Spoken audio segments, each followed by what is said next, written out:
Okay, welcome back.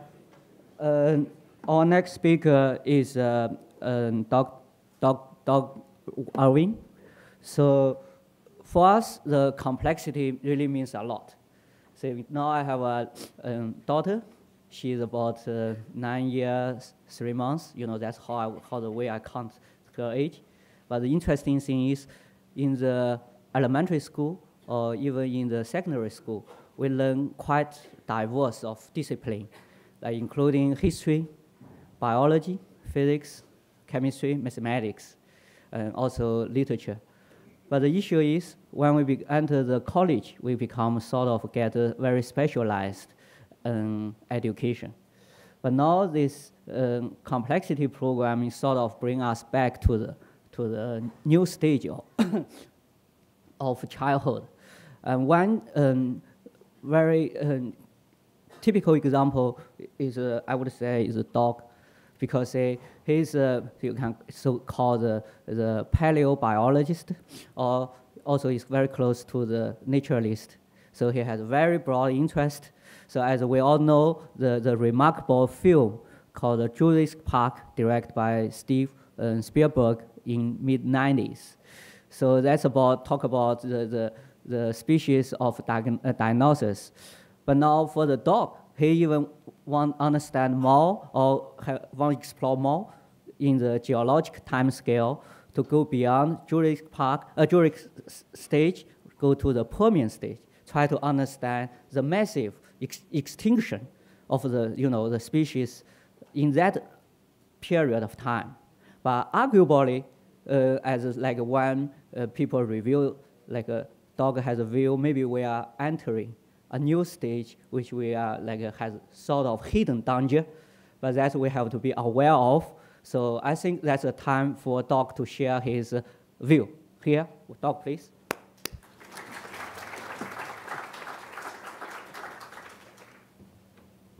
Thank you. It's a pleasure to be here. I'd like to thank Jan and the Complexity Group for the invitation to come to Singapore.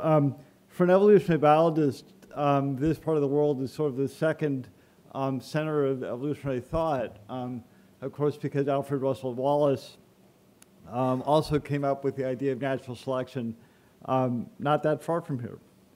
I want to take a look today at innovation in a very broad sense, in the sense meant by this meeting. And I want to look at a question about whether or not the factors that drive innovation in biological, cultural, and technological systems are similar. There's obviously similarities at a very broad level in the sense that variation, inheritance, selection, and drift occur in all of these systems. There are some people who call this approach to looking at these things universal Darwinism, although that's also a term that's loaded with a lot of baggage. But in essence, what we want to do is understand the processes that drive innovation.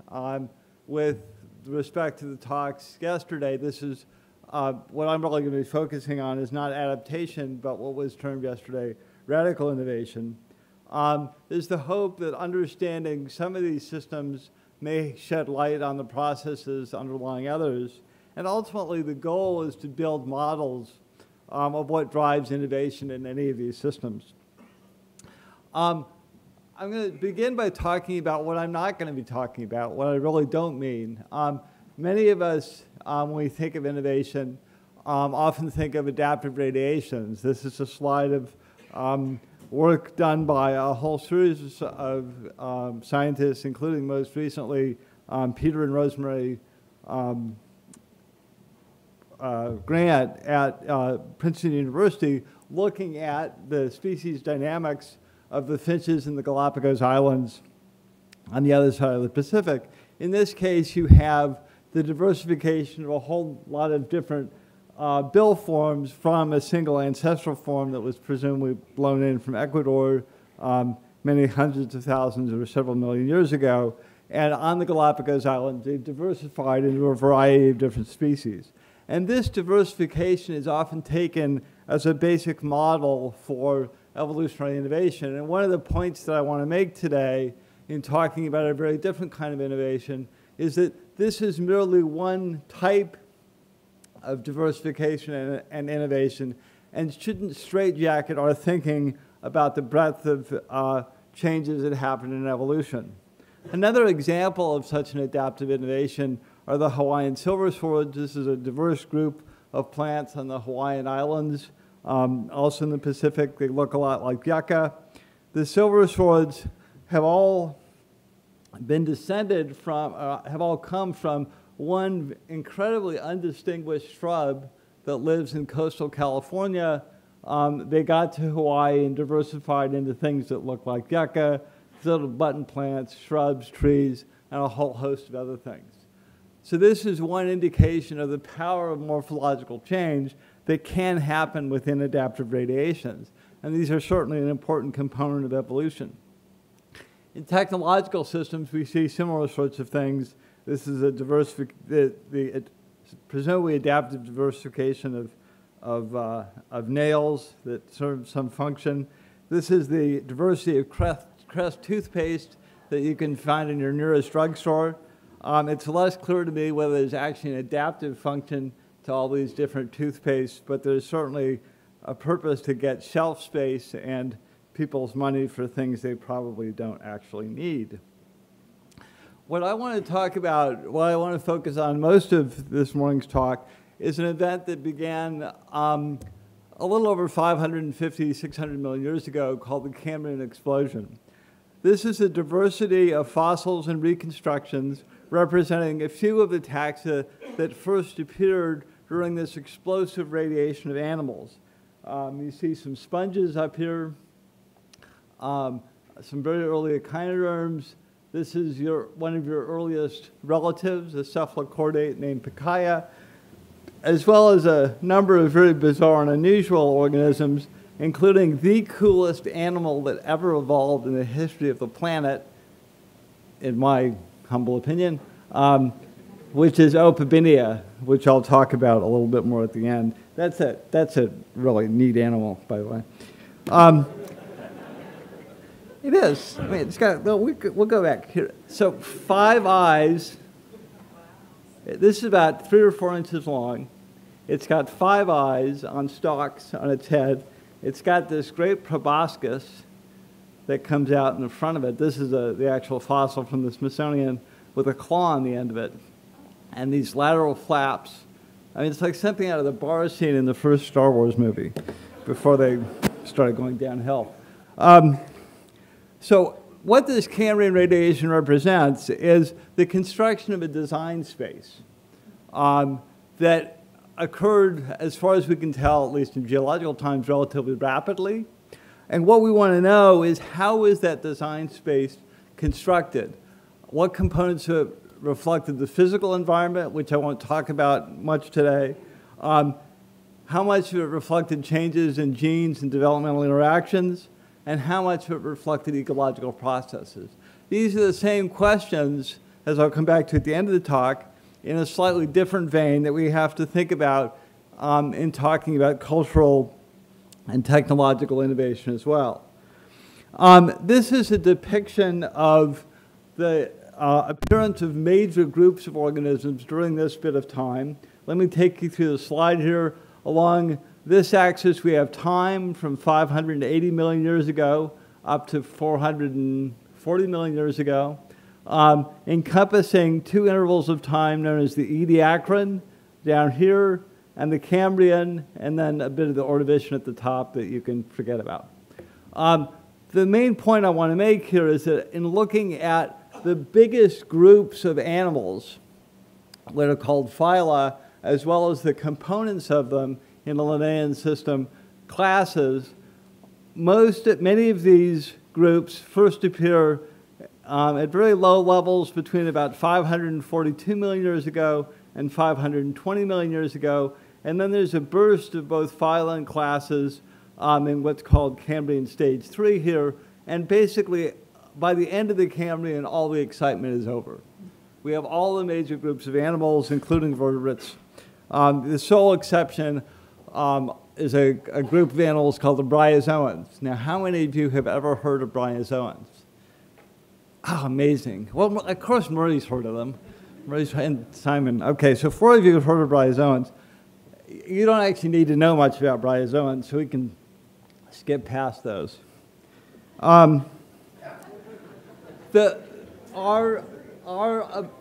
knowledge of this interval of time is greatly aided by the fact that we have a series of exquisite fossil deposits in many different parts of the world. These fossil deposits preserve many of the soft parts of the anatomy that usually aren't preserved as fossils. These things include, up in the Yangtze gorges in South China, fossilized embryos from the Doshantou Formation. We have a series of deposits of what are called ediacaran fossils from Kangaroo Island in Australia, the Avalon Peninsula in Newfoundland, the White Sea in Russia, the ediacaran hills in South Australia, in Namibia, and many other places in the world. That gives us our first view of these animal fossils, and I'll show you some pictures of those in a minute. And then in the Cambrian itself, we have another set of exquisite fossils, and I'll show you a number of things from the Burgess Shale, which is a deposit up in the Western Rockies in British Columbia and Canada. This ediacaran biota that predates the Cambrian explosion itself is composed of a variety of fronds and discs. Here's a little frond. It's about 1 inch long. Some discs you can see here. Some of these are very small. It's only a couple of millimeters across.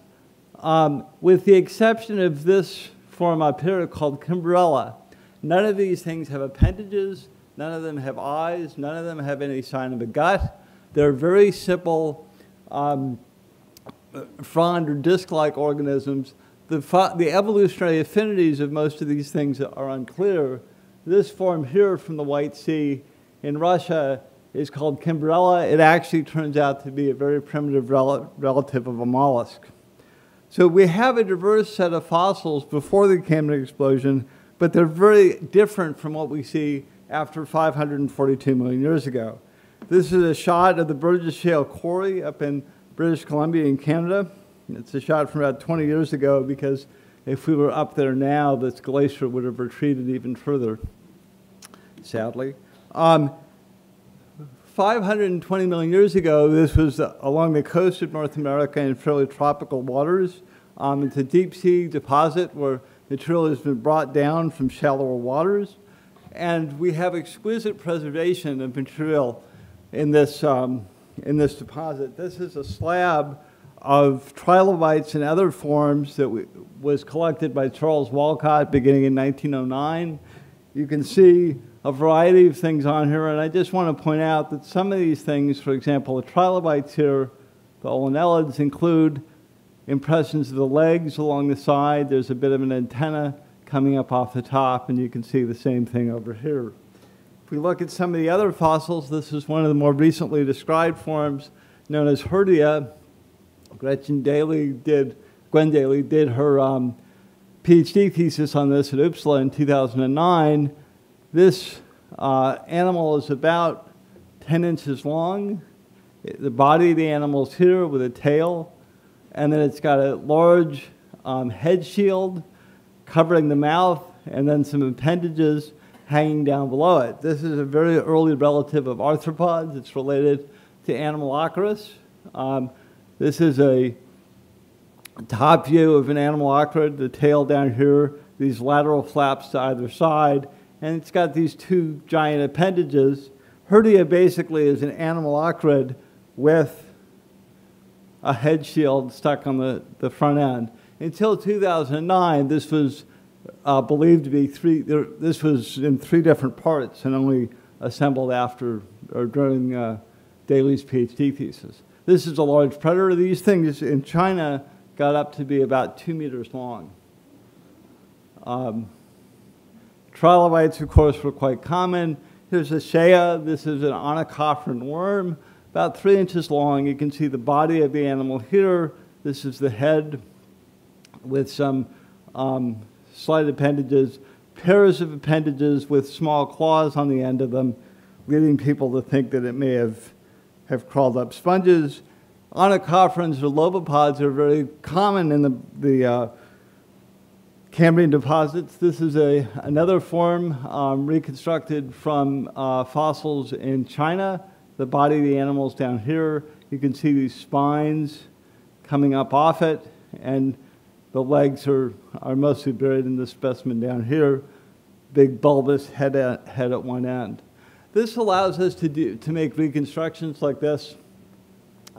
You've got this big ANOMALOCARIS coming in here. Opabini is peeking over the arms of a sponge in the corner, Kirgamanchelia, a variety of other things. And the main point is that we get a remarkable diversity of design forms, although really not that many species, within what to a geologist is a very short amount of time. We have a group of things down here in the early part of the Cambrian called the small shelly fossils. These are mostly tubes and plates and things. But then the major forms that I've just been describing all appear very rapidly in some of these exquisite fossil deposits. Now, one of the other ways of looking at the morphological diversity that we see in the Cambrian is to measure quantitatively what we call disparity. Disparity is a way of assessing form rather than simply the number of taxa, phyla, classes, families, things like that.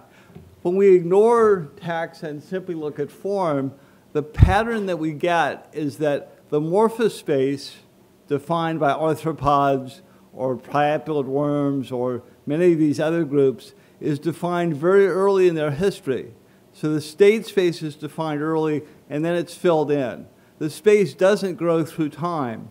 This is the claim that Steve Gould made in 1989 in his book Wonderful Life, and it was later his student Michael Foote and several other generations of students at the University of Chicago that turned Steve's ruminations into science in a quantitative way.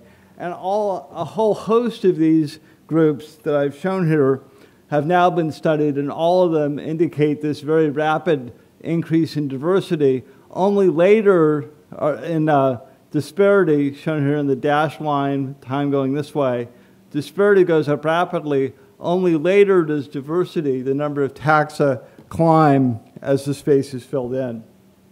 So that gives us one indication about the pattern of innovation at the morphological scale that's happening during the Cambrian radiation. So let me now move to ask, what's the role of genomic and developmental changes in structuring this? Of course, one hypothesis is that what's driving this are changes to the genomic and developmental system. If that's true, then we have an explanation for what's happened.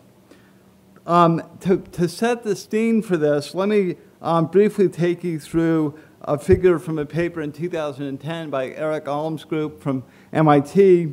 This is a paper in Nature in which they looked at the birth, death, loss, transfer of genes, the sort of thing that we were discussing in John Holland's talk during the discussion a few minutes ago. If you look on the left here, this is a scale through time from the beginning of the oldest evidence for life we have about 3.5 billion years ago. Now, the data here is from living organisms, so they're projecting back to the origin of life. And there are ways of doing that. We're looking through time as we come down here to the present.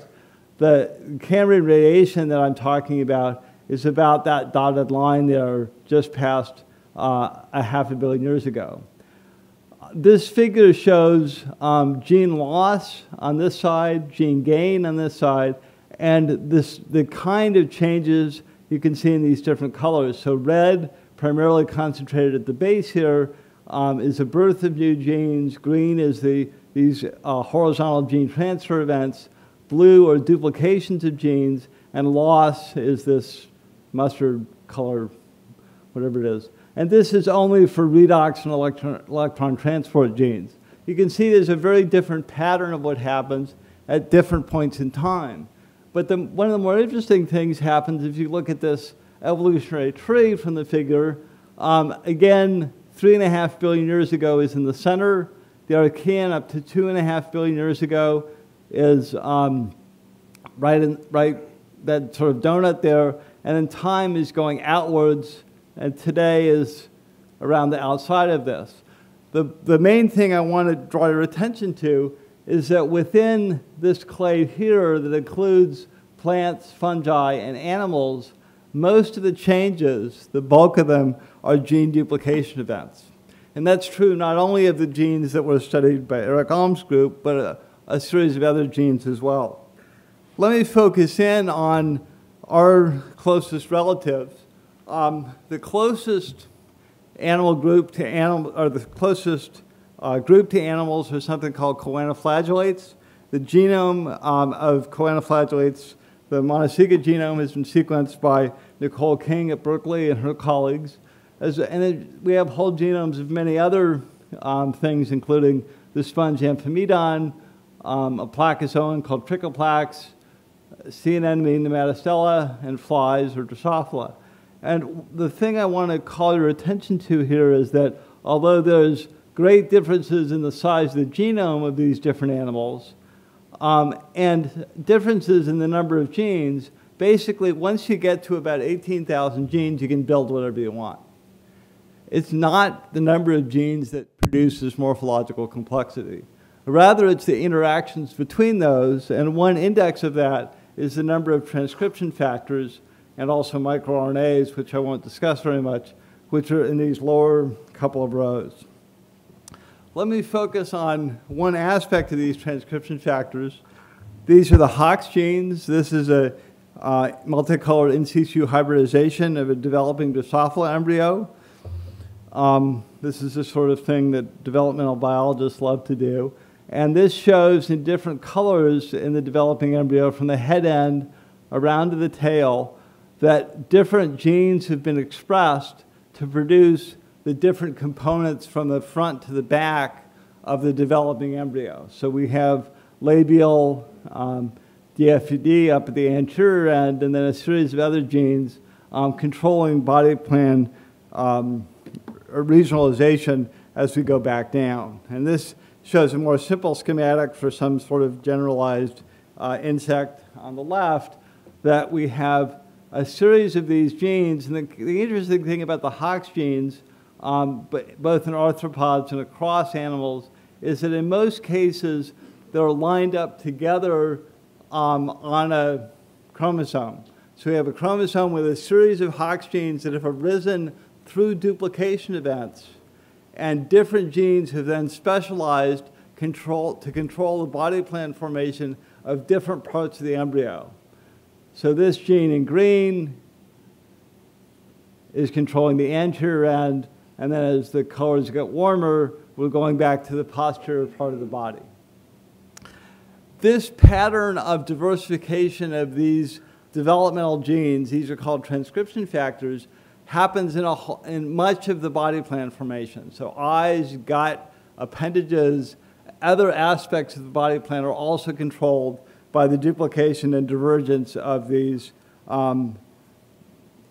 transcription factors.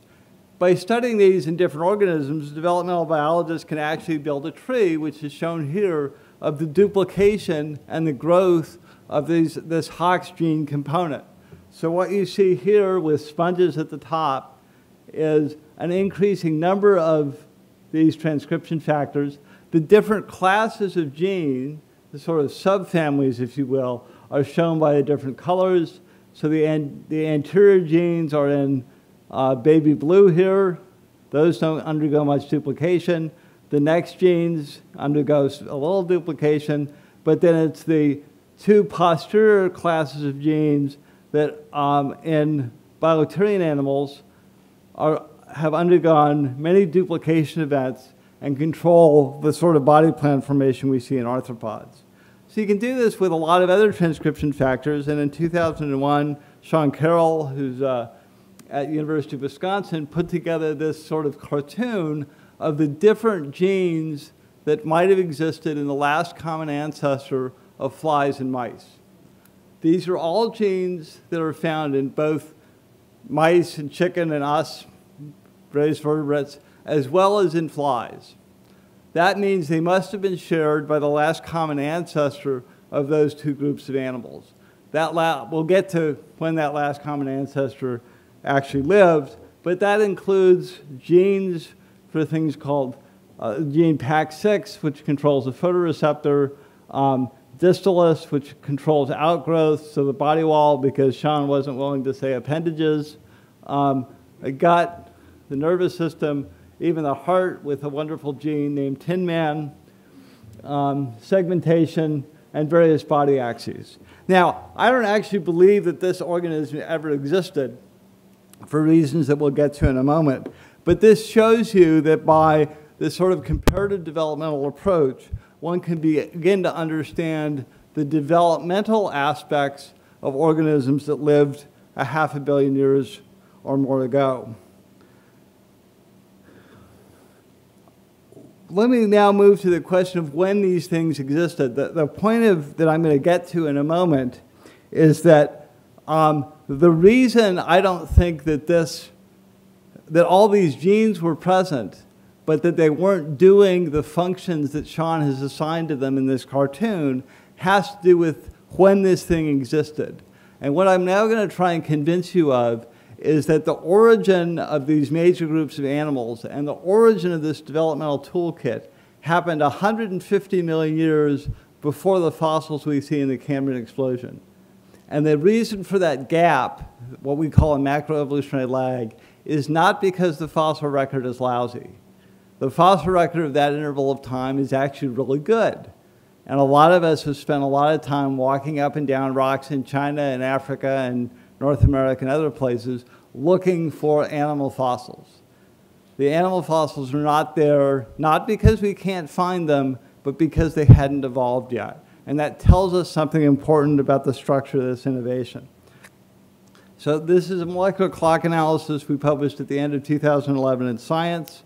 For those of you that for some reason are interested in the guts of molecular clock analysis, you can look at the paper. But basically, a molecular clock allows us to take sequences from living taxa, in this case, 7 different housekeeping genes, and 118 living taxa.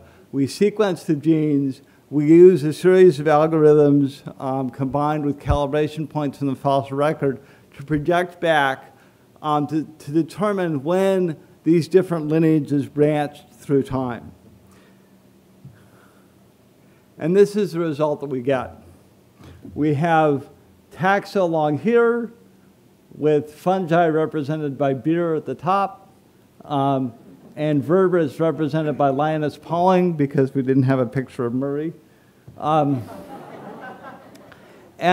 this rather rich data set allows us to infer when these different groups of animals split through time. So within the vertebrates, the shallower branches are relatively recent, and then we go back through time. The Cambrian radiation that I've talked about is between the green and the brown line here, and then we go back into earlier parts of what we call the Proterozoic. So time is going towards the present, and this is today.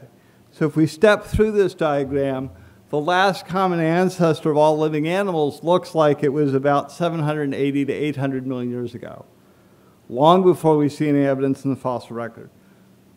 The last common ancestor of cnidarians and bilaterians, of sea anemones and everything else, is about 700 million years ago, still long before anything we see in the fossil record. The last common ancestor of bilaterians, so flies and mice, the age of that cartoon that Sean Carroll drew in 2001 would be 668 million years ago, plus or minus this or that.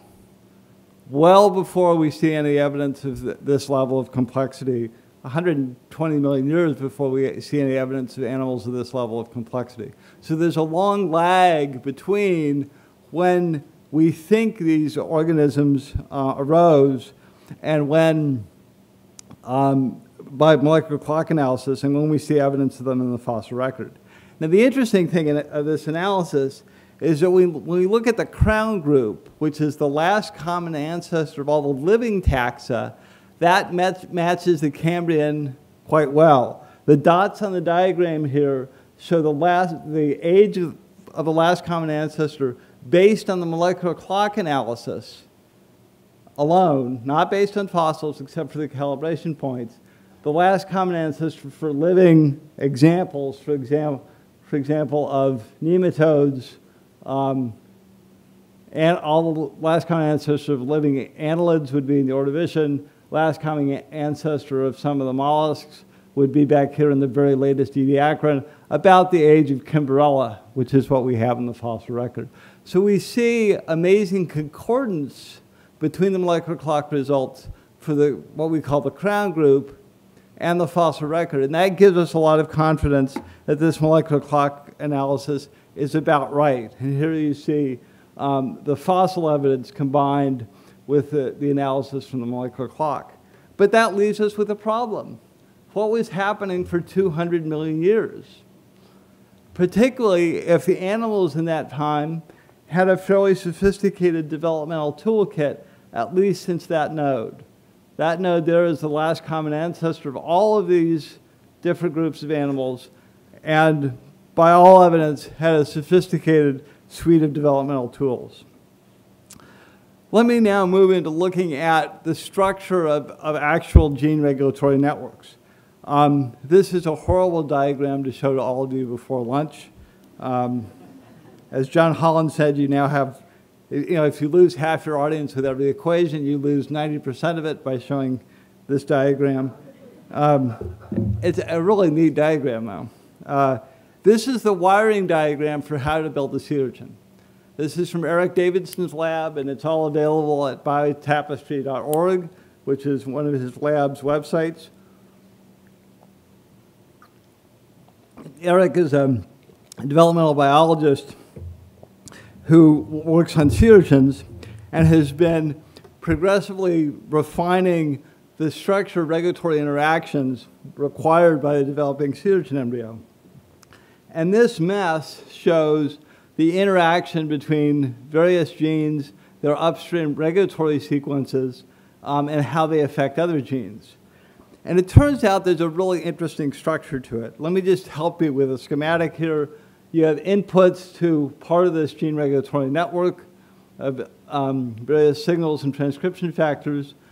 That GRN then affects particular genes. The genes are shown in red here. Those then drive other genes, and you ultimately wind up driving differentiation genes, which are the sort of things that produce eye spots on butterflies and things like that. If we just look at the earliest component of the network, and this is the beast for which this network has been built, you see some maternal inputs up here. Various genes are turned on that turn on other genes. A couple of the features of these networks is that there are circuits that lock down the pattern of expression of different genes, other circuits that express these differentiation genes, and ultimately these genes down at the base are what produce the skeletogenic system of the embryo. But there's a lot of regulation that has to go on to produce that downstream component.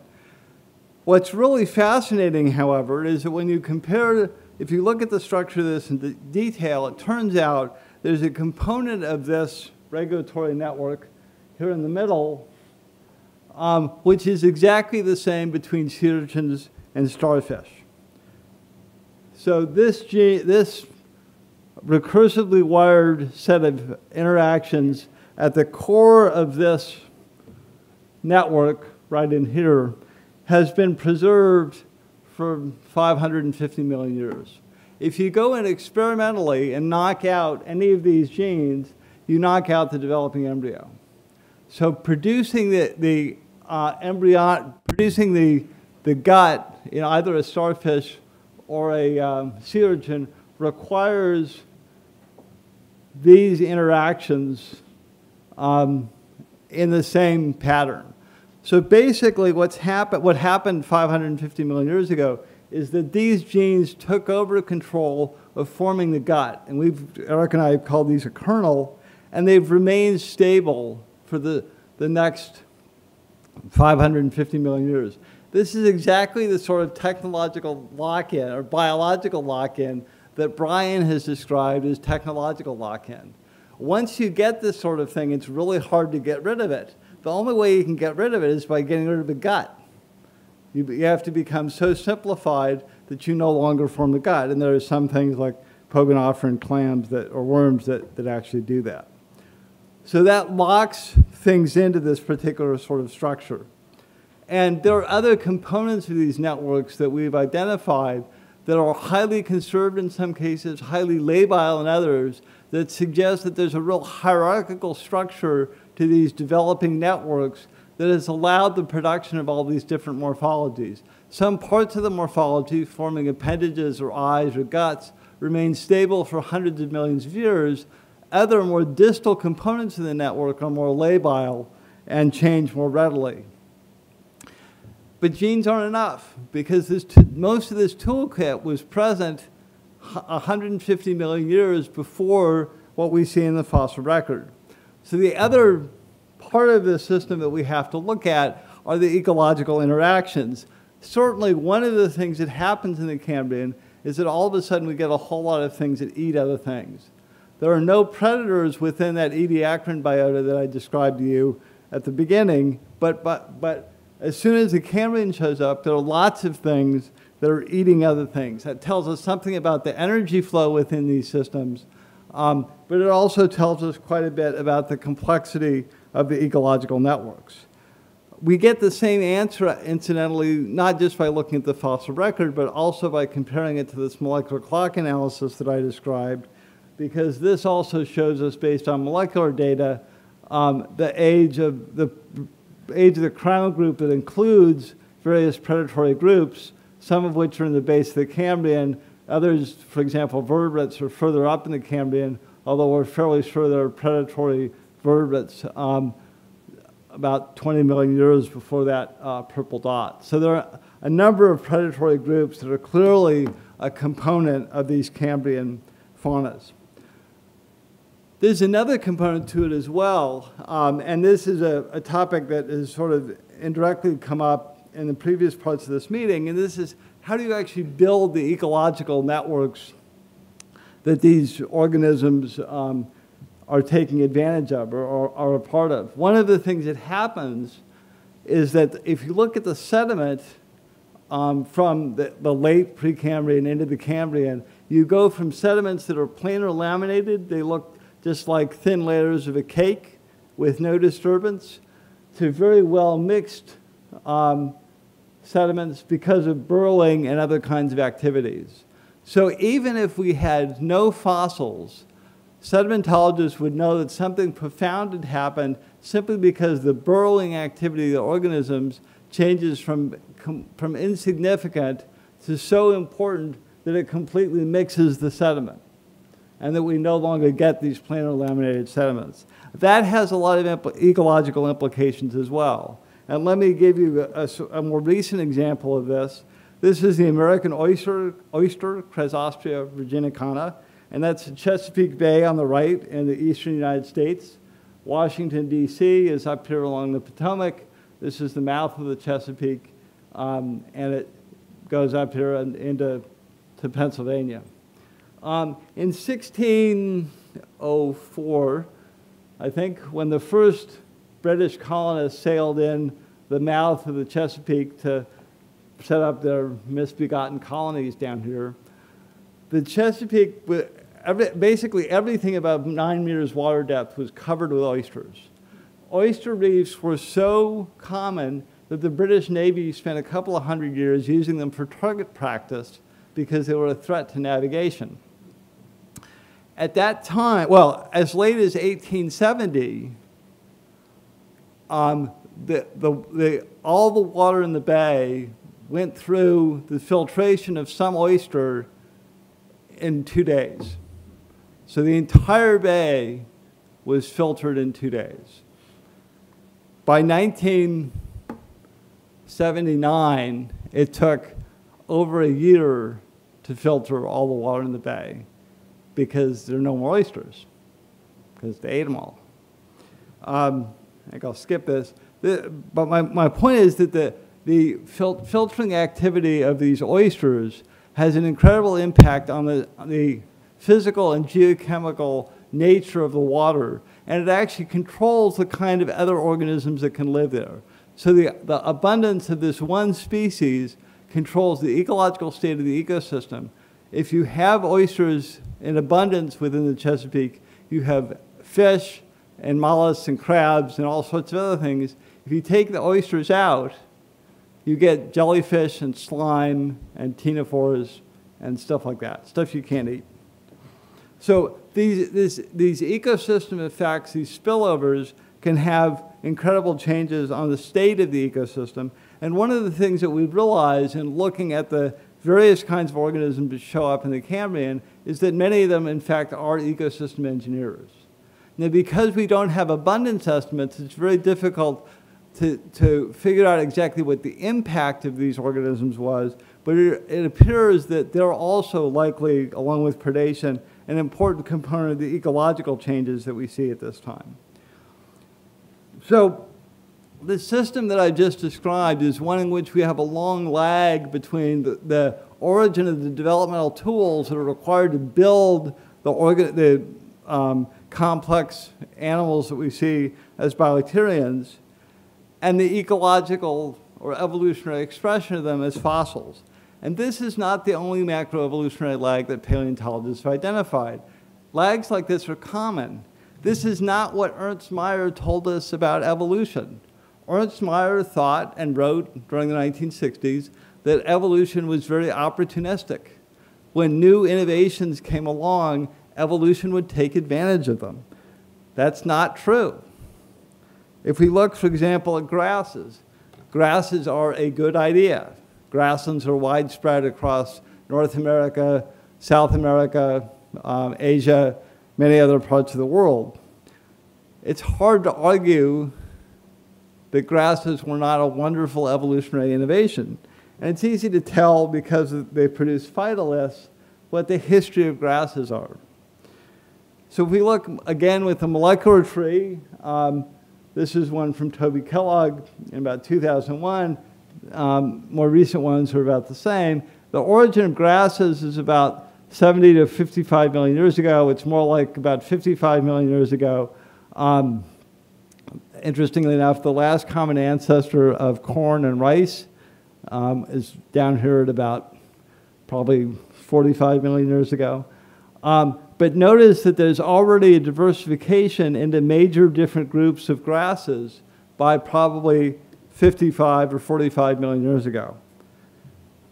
Kittel and Stromberg, who's now at the University of Washington, has very carefully looked at the fossil record of grasses. And she finds a very different pattern. And this is, the data right here is largely from North America, but the same thing happens in other parts of the world. Time is in this case going up here, so the present's somewhere up here. Grasses evolve somewhere down here at the bottom of the slide. There's a long lag, and then there's a diversification of some open habitat grasses. But grasses don't become ecologically dominant. Grasslands don't appear until 20 million years ago. That's a long lag between the origin and diversification of the group, patenting the invention, if you will, and when they become important. Here's Joseph Schumpeter, who was mentioned yesterday afternoon. He also turns out to be one of my favorite economists. Schumpeter made a distinction between invention and innovation.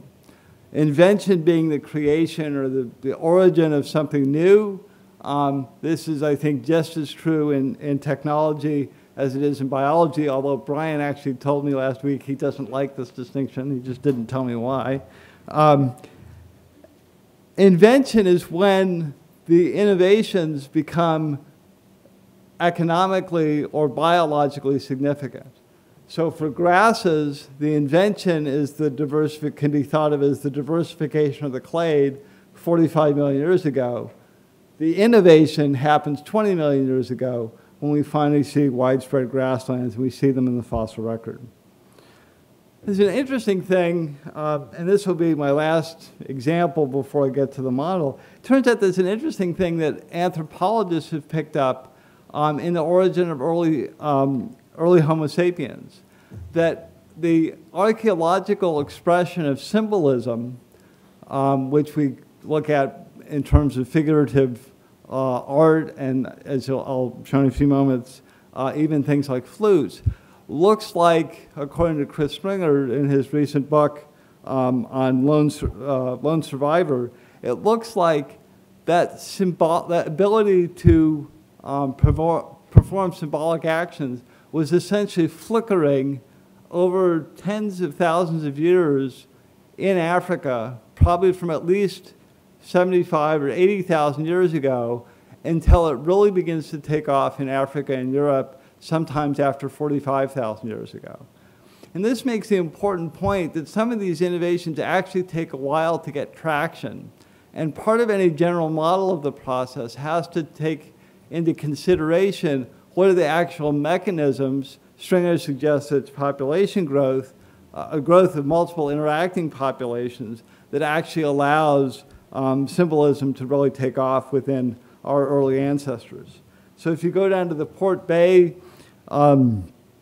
locality at the southern tip of South Africa, this is where a very well-known artifact in red ochre is shown here, as well as there are hundreds of thousands of these shell beads that have been constructed, as well as a lot of very fine scrapers and points and other things. But this, both the shell beads and these lines on this piece of ochre from 75 to 80,000 years ago are taken as the first evidence of symbolism in Africa. Then it's not until 32,000 years ago, for example, at the Chauvet Cave in France, that we get the real expression of the sort of symbolic art in the caves in southern France that are really quite incredible. So let me, in conclusion, sort of wrap this up into a model. And I'm going to take, although I'm not entirely wild about the terms, I'm going to take them from a recent paper by Rich Lenski at Michigan State University, who has worked for a long time on mutants within E. coli. So how are these spaces created? And this is a very simple model. Needs a lot more work, but let me just suggest what may actually happen. The first step is what Rich calls potentiation. So you have to create the right environment, and that can be physical, it can be genetic or developmental, it can be ecological, to allow the innovations and the inventions to occur in the first place. Because they can only really happen in these potentiated environments. They're then actualized by the actual mutants, in the case that Rich was studying, or more generally by genetic and developmental inventions leading to a new clade like grasses or some of the things that we saw in the Cambrian. This is a very different model that comes out of the modern synthesis. This is a very famous figure from George Gaylord Simpson's book, Tempo and Mode in Evolution, published in 1944. In this model, he has these adaptive zones shown in white. Time is going in this direction. These are successively more complicated adaptive zones. You can think about this as the origin of flight, for example, from some dinosaur wandering around trying to catch insects up to fully powered flight up here. But note that these adaptive zones continue off to the left ad infinitum. And the history of these ideas from the 1940s into the 1990s shows that people often viewed these adaptive zones as existing independent of the organisms that occupied them. In a technological sense, this is akin to thinking that the adaptive zone for the personal computer existed in the time of ancient Rome. That doesn't make a whole lot of sense. So this idea of potentiation that Rich has come up with makes the point that that's the beginning of creating this sort of space. Once the developmental and genetic changes have occurred. They're refined by further developmental and ecological changes. And we see the same sort of thing in technology. And then they're realized as the invention passes to an innovation by ecological expansion and further evolutionary success. So those are the sort of steps that come out of looking at some of these events in the fossil record. And I'd like to suggest that that a similar sort of process, a similar sort of lags, may be happening in technological and cultural systems as well. And I'll close with the world's coolest animal. Thank you.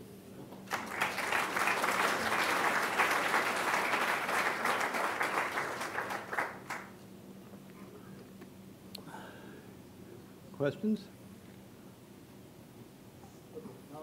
Question time.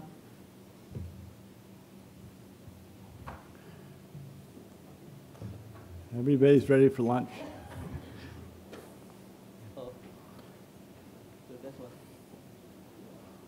Okay, let's start with Brian Arthur. Brilliant as usual, I should say yet again. That was really interesting.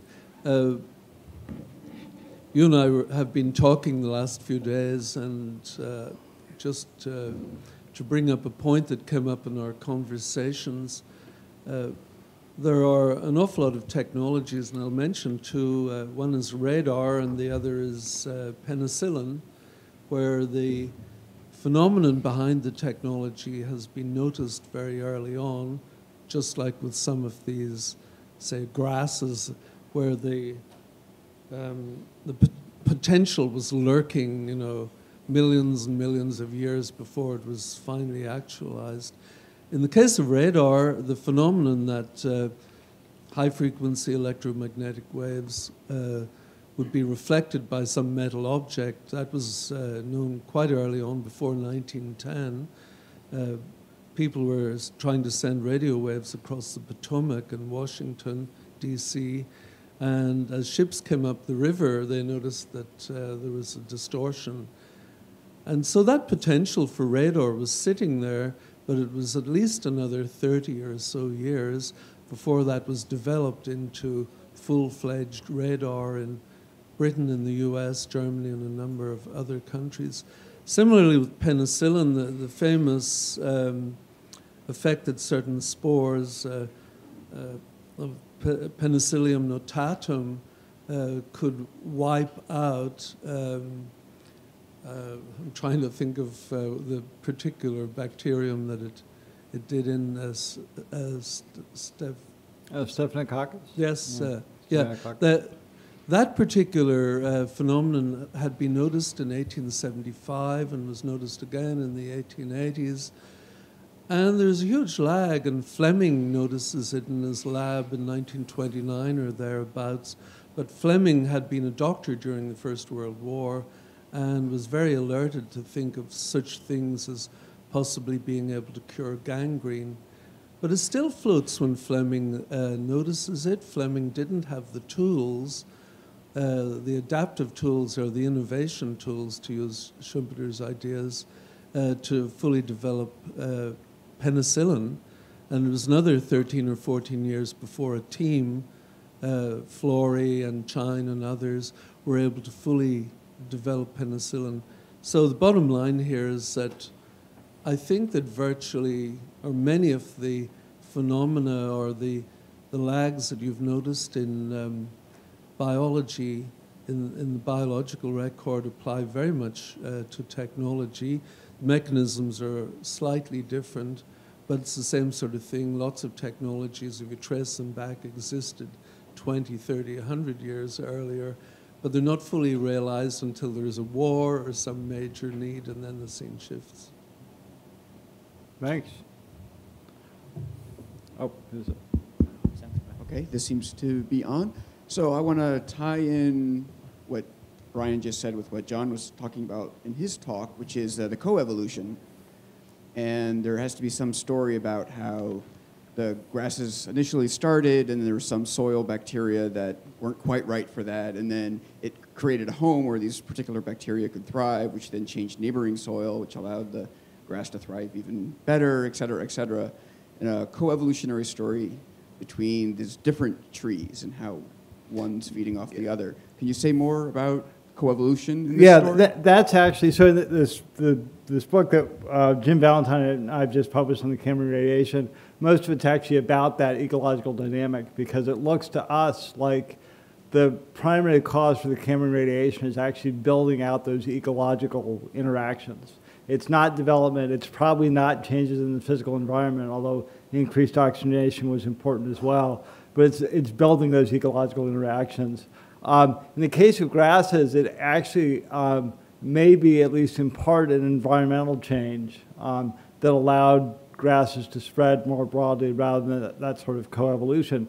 But it's exactly by trying to understand that those network of interactions, and particularly the kind of interactions like, as it turns out, bioturbation and the spread of oxygen in bottom waters that affect all members or many members of a community, the kind of things that Rome would call spillovers, or other economists have called spillovers, that affect many components of an ecosystem that I think have the maximum impact on bootstrapping those interactions. But that's exactly the thing that I think is actually driving this sort of thing. And it's an issue of how you build and construct niches and interaction networks rather than just fill them up.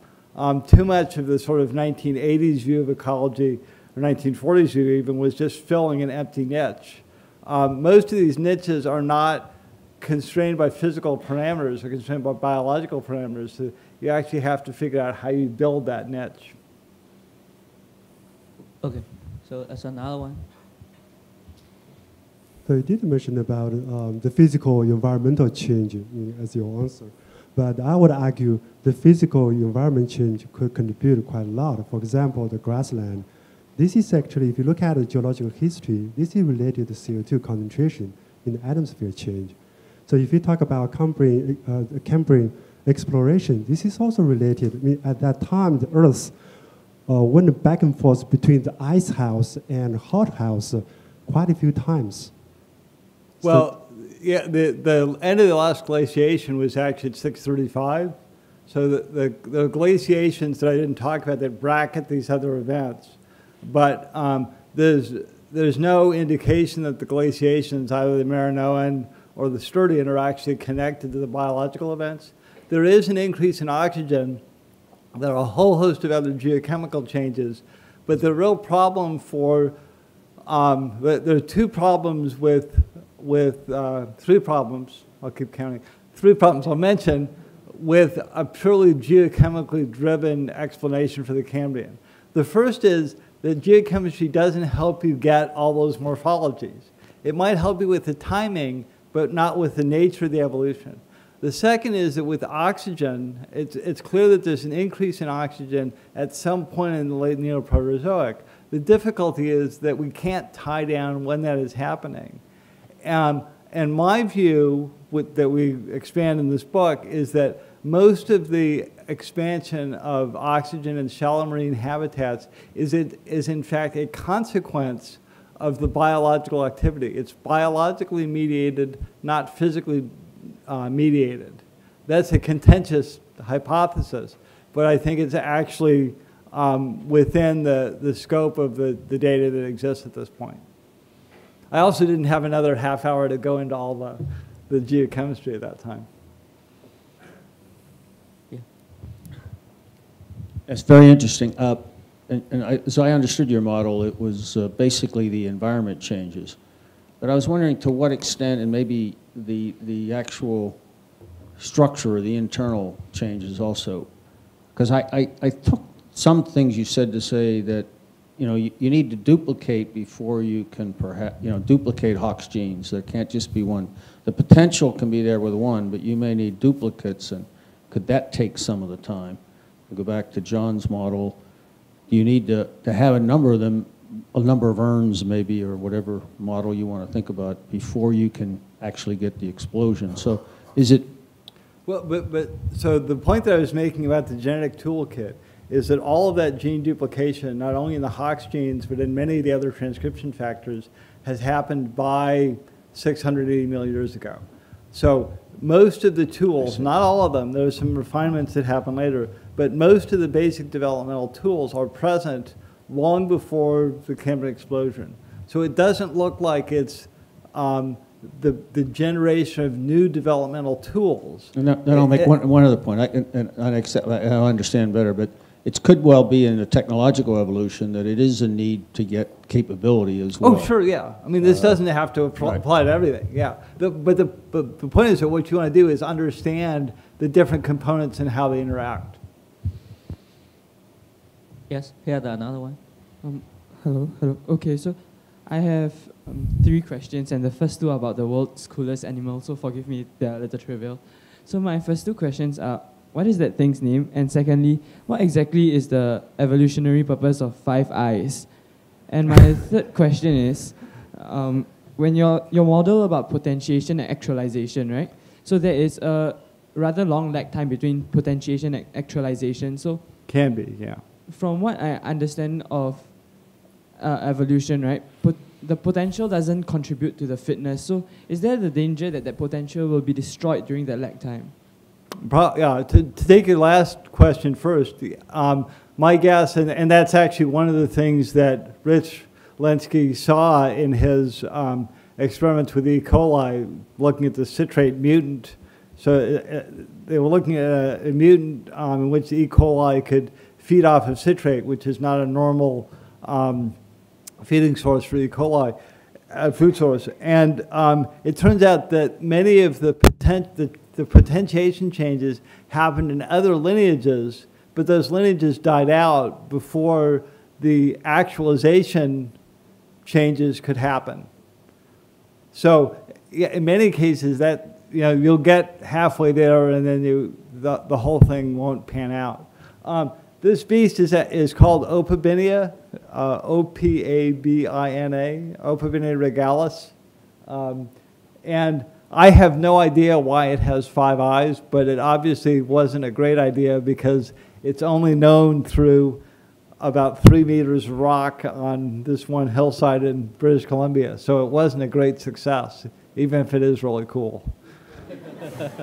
And, oh, by the way, since I'm a museum scientist, I have to say this. We frequently, you guys all know we have really dumb politicians in Washington on both parties. We periodically get these inane questions from the Hill about why we can't get rid of a lot of the fossils. We could just take pictures of them and save all the storage space and costs, and we could throw out all the stuff we don't need, which frankly is how many of us feel about our politicians right now. But be that as it may, it turns out that you can't actually see all 5 eyes on any single specimen. You actually have to look at a bunch of specimens under different imaging things to finally convince yourself that there are actually all 5 eyes present there, which I've tried to explain to a couple of congressmen, and it doesn't work. So any more questions? Oh, yeah, here's one.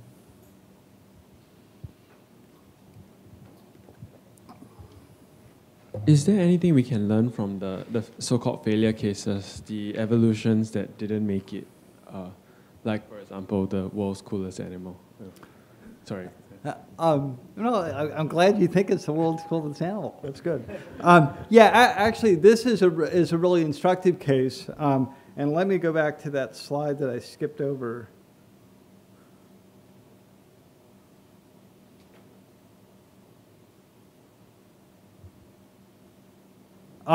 This is an evolutionary tree of the lobopods, these things like Achaea, and the living onychophorans, which is up here, Onychophora. There's Achaea, Hallucigene would be in here. Opabinia is down here, ANOMALOCARIS, and then eventually you get to the arthropods. And tardigrades are, that's probably the wrong position for tardigrades, but this is an evolutionary tree showing the phylogenetic relationships between these different groups of animals. The only ones that were successful, incredibly successful, are these things down here. very successful. Tardigrades are in restricted habitat, the little water bears that you can get in toy shops, and you pour them in water, and so they're really good, and they've succeeded in toy shops. And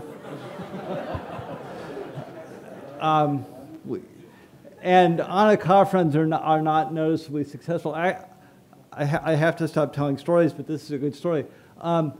The only known photographs of onychophrans giving birth, they give live birth, were taken in 1995 when the National Geographic was doing a story on the Cambrian explosion, and they went down to Australia to take pictures of some living onychophrans, and Lou Mazzatella was setting this whole thing up, and as he got this thing all ready and he's beginning to take pictures, it started giving birth, right?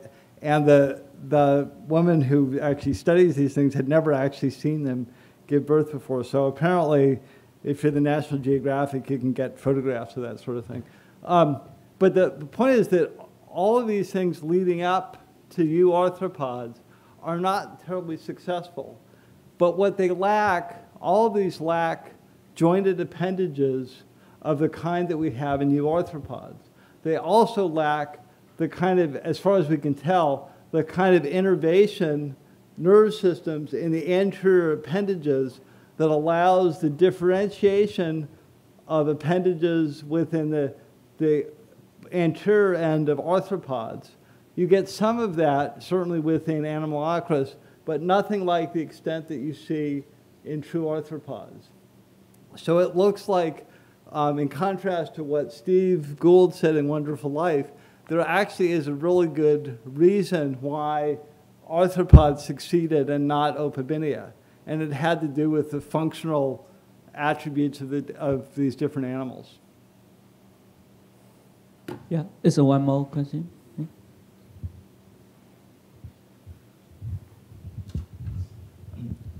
Good afternoon. You've given us a really fascinating look over the past 500 million years. I'm just wondering if you could, from the Smithsonian's point of view, look a little forward, considering the challenges that Earth is facing. For example, we've got a 30% rise in CO2, and a lot of these world threats happening around. How does the Smithsonian see Homo sapiens, the species, progressing, say, in the next? First let me say that I don't speak for the Smithsonian, particularly those comments about the congressman a few moments ago, since they actually pay the bills sometimes. So anything I will say will be my personal opinion and not the view of the Smithsonian or the federal government, U.S. federal government. So I spent a long time studying the end Permian mass extinction, which is the largest mass extinction in the last 600 million years. It was not the one that killed the dinosaurs. There was actually a more interesting extinction 250 million years ago that killed about 90% of everything in the ocean. And the lesson that I take from that is that you don't want to get into a real mass extinction. There are a lot of people, in fact, I think we'll have a talk this afternoon or tomorrow about the Anthropocene, and Simon may also be discussing it in his talk. There are many people who have argued that we're already in the midst of a mass extinction.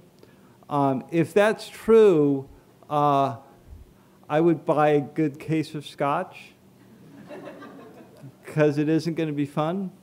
I very much doubt whether you can actually do a lot if we're actually in a mass extinction. My caveat, however, is that I don't think we're actually in a mass extinction of the magnitude that we describe as paleontologists. And let me explain that, because this is a point that gets missed in a lot of the discussions about mass extinction. It's not that we haven't lost tremendous amounts of biodiversity, and it's not that we're not going to lose more biodiversity, both with habitat loss, with destruction of the environment, and with what's going to happen from global warming. What we see in the fossil record, the exception of Opabinia and things like that aside, are widespread, durably skeletonized, and abundant taxa, mostly in the ocean. We don't see things on land. We don't see things that have small population size. We don't see things that are otherwise invisible to the fossil record. Widespread, durably skeletonized, and abundant, geographically widespread, also temporally widespread. Those aren't the things that have gone extinct, by and large. Things on islands have suffered tremendously, things in freshwater habitats, a lot of things on land. So we are not, if you compare apples to apples, if you look at the same kind of data, most of the kinds of taxa that we would be able to pick up as paleontologists 10 million years in the future, say, are not the kinds of species that have disappeared yet. That means to me that although we've already done a tremendous amount of damage to the planet, we're not yet at the threshold of a mass extinction of the kind that I study as a paleontologist. It doesn't mean that what we've done is a good idea, and it doesn't mean that we won't get there eventually, because we will. Maybe not that too long a time, but once we've gotten there, I'm not sure there's a whole lot we can do about it. And frankly, my own suspicion is that part of that mass extinction will include humans. And I take the fact that we're not yet in a mass extinction as a very cautionary note to make sure that we don't get into one. So. Okay. Do you have any other? Oh, yeah. So, one of your very early slides, it looked like there were two cases of on one of your early slides, that two cases. Yeah. Oh, well, there's an Ediacaran, there's an initial event of this Ediacaran biota, the soft-bodied things. Can you go back to where? Yeah. This one? Yeah. So can you explain the difference between the one that happened about 550 million and versus 520 million? Yeah, so what happens down here is that we have the appearance of this Ediacaran biota. These are the soft-bodied things that have no mouths, no appendages, nothing. And they last from, the first ones actually date to 579 in Newfoundland, and they disappear at 542 in Namibia. And we actually just had a paper out on whether or not there's a mass extinction of these things. But with the exception of Kimbrella, none of them, and some sponges, none of them are these more complex animals. Then after 542, we see the rapid appearance of many different kinds of animals.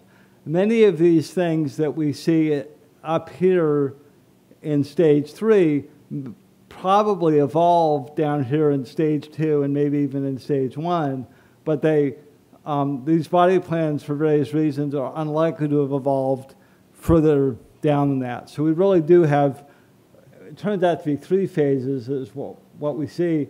This first Ediacaran biota here, the small shelly fauna of these plates and tubes and things in the Fortunian in stage 2, and then all these other bilaterians in stages 3 and 4. And do you think, this is obviously a schematic, but do you think that it was as quick as this suggests in the diffusion? As to say, within a few million years? This is based on the cumulative accumulation based on first occurrences of phyla and classes. So it's actual fossil data. And this is what you see in the fossil record. And it matches very closely with what you get from the trace fossil record of burrows and tracks and things like that. So the origin of these things can be off by a couple of million years, but it's not going to be off by more than that. And this is an argument that we've been having since I was in graduate school, and through my career, the rapidity of this explosion has simply solidified, Yeah. and has actually gotten shorter. Do you think that happens in other forms of innovation? It turns so the best counterexample of this are actually trees and plants, vascular plants. They don't do this. They do this in one way. Trees do this in that you get all the different architectures of making a tree in the Devonian about 380 million years ago, and then the number of different kinds of trees sort of winnows away. But other aspects of plant structure are much more successive than happens with the Cambrian. So it doesn't have to be like this. It just happens that this one is like this.